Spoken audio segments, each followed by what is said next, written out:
Magandang araw po sa inyong lahat. Ngayon ay ituturo ko po sa inyo ang isang spell upang siya'y mapasa inyo. Ang spell po na ito ay gagamitan ng spell na bulong, gayuma upang siya'y mapaibig sa inyo. Ngayon ay kailangan nyo ng inyong hibla ng inyong buhok. 3 pirasong hibla po ng buhok ng gagawa ng spell na ito. At ang sunod na kailangan nyo rin po ay kailangan nyo rin po ng kanyang litrato at kandilang puti o di kaya naman po ay pula. Ngayon po ay pumunta kayo sa isang madilim na lugar. Mas maganda po kung sa labas yung madilim na lugar na ito at pumupo po kayo doon, sindihan nyo ang kandila. Ngayon ay pagkatitigan mo ang kandila ng 30 segundo. Pati na rin po ang kanyang litrato ay inyong pagkatitigan. Habang nakatitig po kayo doon, ay isipin nyo po ang pagmamahal nyo sa taong ito at kung gaano nyo siya kamahal.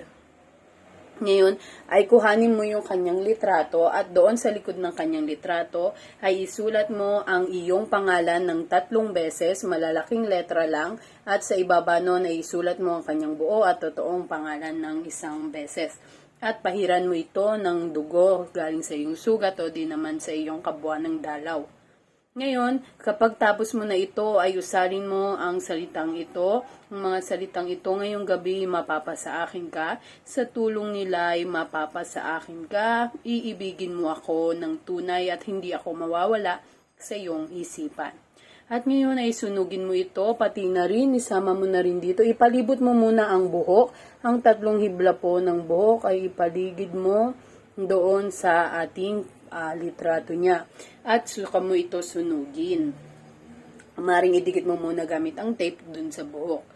At sunugin mo ito. Ngayon ay kolektahin mo yung buhok o yung mga abo-abo ng buhok at ng litrato. Ngunit habang sinusunog po natin ito, po ay iniisip natin ang taong ito at nasa isipan natin siya.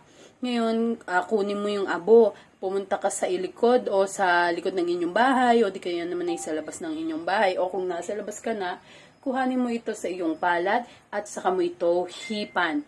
Hayaan mo na ang abo ay kumalat sa buong bahay at liparin ito ng hangin o sa labas ng inyong bahay at liparin ito ng hangin.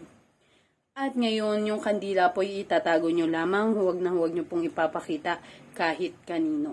Ito po'y gagawin lamang sa full moon po at wala nang ibang araw. Kaya po ay bangan nyo ang full moon. Sana po'y nakatulong ito sa inyo. Kagaya ng lagi namin sinasabi, ang lahat ng inyong ginagawa ay may kapalit, mabuti man ito o hindi. Ang aming kaalaman ay ibinabahagi lamang namin at nasa sa inyo pa rin po kung gagawin nyo ito o hindi.